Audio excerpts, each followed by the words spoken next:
Hi, I'm Jeremy Singh, and this is the big history read for Q4.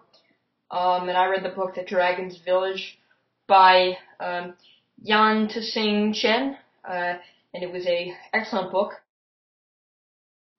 Now the reason I'm not doing a video recording is because some flash memory thing on my camera didn't work properly, so we have to get that replaced. But anyway, the summary of the book was that a girl, the author of this book, who's Yan Tsing Chen, I'm just going to call her Chen for now, she challenges her beliefs in a communist-run China. And pretty much what happens is that her family flees to Hong Kong. This all takes place during 1949, when the Chinese communists came in power. And her family flees to Hong Kong because they believe the communists will change too much. So the main historical event happening in this book is that communists take over in 1949 in China, and I'm going to go over the brief history of events that went on to allow these Chinese to take over, the communists to take over. For around 20 years before 1949, the Chinese were fighting off invasions from the Japanese, who were these land-hoarding, just dominant superpower country, and they're taking over obviously many islands in the Pacific, and they wanted to take over China, more land, more farming opportunities. But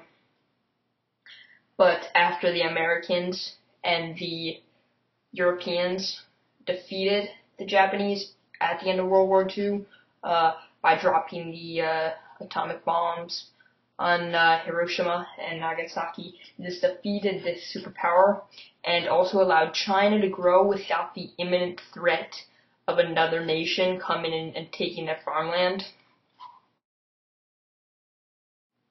During these times, when the Japanese were invading around the 1940s, China was overpopulated, they were short in supplies, and this head of state named Mao came into power, partially in the same way that another guy, Adolf Hitler, came into power. He's obviously the German commander that pulled Germany out of a somewhat depression type period and moved them into becoming a superpower and soon taking over enough land in Europe and launched them into World War II. But of that I'll go over, obviously, my connection. So the basic summary of the book is that Yan Tsing Chen, who was 17 at the time, goes out into the mountains to become an official and to help organize and give out the land, because one of the things I felt that the book did a great job of showing, they showed what communism was about and gave a bunch of examples of it. What communism is giving in, let's say you have 10 people, you take $10 from each of them. Let's say you have 10 people and 3 of them are rich. They have $100 and the rest only have $1. So in total it's around $107. You take it and you divide it into those 10 pieces and you give it back to them. So that's exactly what the Chinese did with the land, is that if one family was having a lot of land, they would divide that land and give it to poorer families. And some of this worked and some of it didn't. And this book does a great job of documenting how it didn't and did work. So I found a quote relating to this on page 13. They want property themselves. 20 years ago, the communists in South China instigated the peasants to take over the land, and the result was chaos and anarchy. They miscalculated and failed, just as they will now. The peasants know their place, and they respect their tradition, which have held China together for 2,000 years. If you give them the freedom to choose, they will choose to support the system of private property. They don't want communism. So I'm definitely starting to answer question 2 about how the author used this time period, and I'm finding that one of the themes in this book is loyalty, and that is definitely demonstrated on when the family walks into Shanghai and they see a bunch of soldiers, and the soldiers are originally peasants, and these peasants, they're innocent and they're just sitting down in rows. They're not really ready to, hold guns in their hands, and they don't want to, try to enforce this, but they're forced to because they're loyal to their country, and they understand what will happen to them if they're disloyal. And this was definitely one of the most important parts of the book because it really brought in that theme of loyalty. So the new regime definitely brought in a lot of their new policies. One of those policies was censorship, which goes definitely along the theme of loyalty. So the quote is on page 17. After a few days, the idleness paled. Outings, parties, and dances were infrequent now, and not many new movies were being shown. I grew bored. Evenings were the worst. In bed, I lay tense and still, scared of the darkness engulfing me. I associated death with darkness. I often imagined my dead parents were out somewhere in the dark. I thought of death as a physical transformation that would separate me from my loved ones. So obviously the communists don't want, movies that show non-communist beliefs, such as openness and freedom of speech, to be shown in these Chinese movie theaters. They definitely don't want these Western influences coming in. So what they do is they start to isolate themselves. Their population is growing huge, their supplies are growing huge.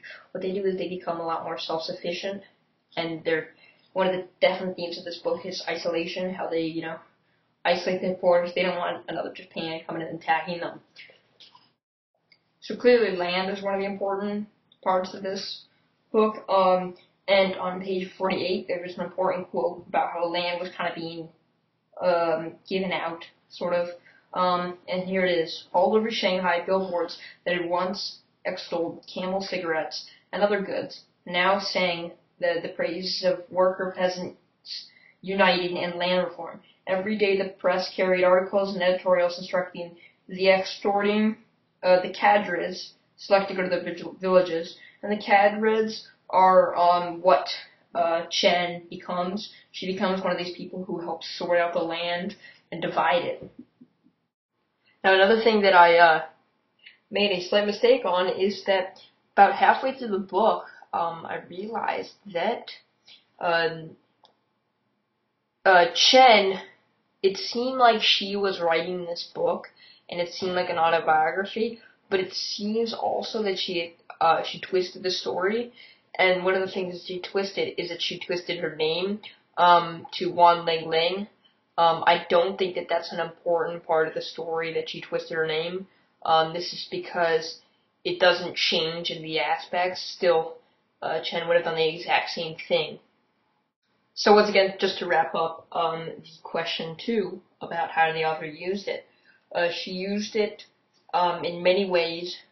She talked a lot about how I guess Ling Ling would go into the mountains and trade all this land, and she was an official, and talk about the loyalty of the army and the censorship by the Chinese government. All played an important role in answering that question. And I'm going to move into the third question, which is make a connection. And connection I would make between this book is how it talked a lot about the leader and how superior one man is to an entire nation of peasants. For example, this is in the Commander, and how the loyalty of the peasant soldiers were to the Commander, even though Commander was only one man.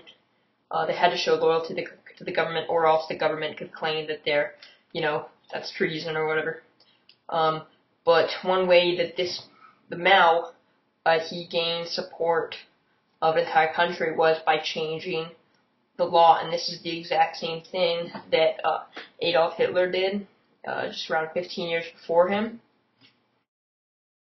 So obviously during any war, for example, the Iraq wars that are going on, they're costing billions of dollars. to maintain, and this is the same thing that happened in World War I when Germany fought off a lot of Europe.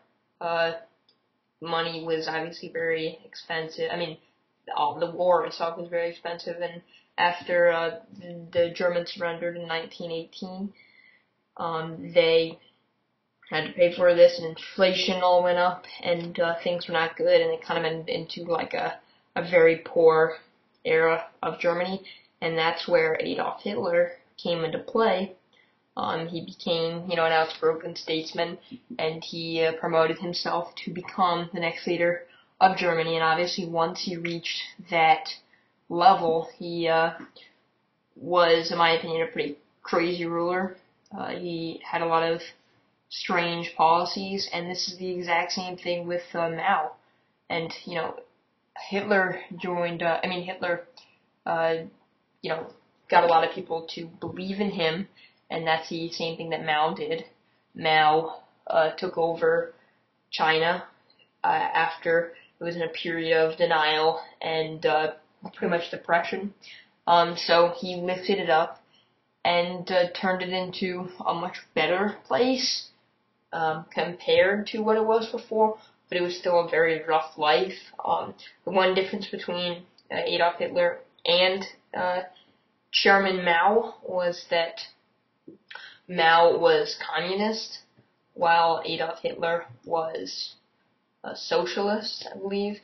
And obviously Hitler was not a big fan of communism because during World War II, Hitler spent a lot of the time fighting Russia from the east, attacking Russia from the east, and they were communist, and so he did not promote that.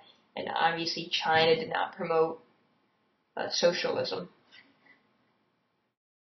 The entire the entire book was more of a backstory. I guess you could call it a front story, even though the story was kind of filled in. It wasn't really artificial, but it seemed like it was very realistic. But that was really a backstory to Mao taking power and controlling, and the changes in, Chinese farming and just Chinese culture after Mao took place in rule. So to wrap everything up, this was a story about not how the communists came into power, but the time, the era that the communists came to power, and what they changed and why they changed it, and how they changed it. And a small village farmer who distributes land didn't change the story all that much. It was generally about Mao. But nevertheless, I thought the book was great. It was a good story about small village farmers, and I always thought their techniques. The story almost seemed medieval at parts. They talked a lot about, kind of like medieval culture, one man rules this area, one man rules another one, and you guess you could relate that to European feudalism, and how the nobles served to the king, but and how the peasants served to the government, and the government had all power, and you couldn't defy the government. So in total, I thought it was a pretty good read. Once again, it wasn't talking about this. It wasn't really about Ling Ling, but rather about the communists taking power. So thank you for listening. I appreciate your time. See ya.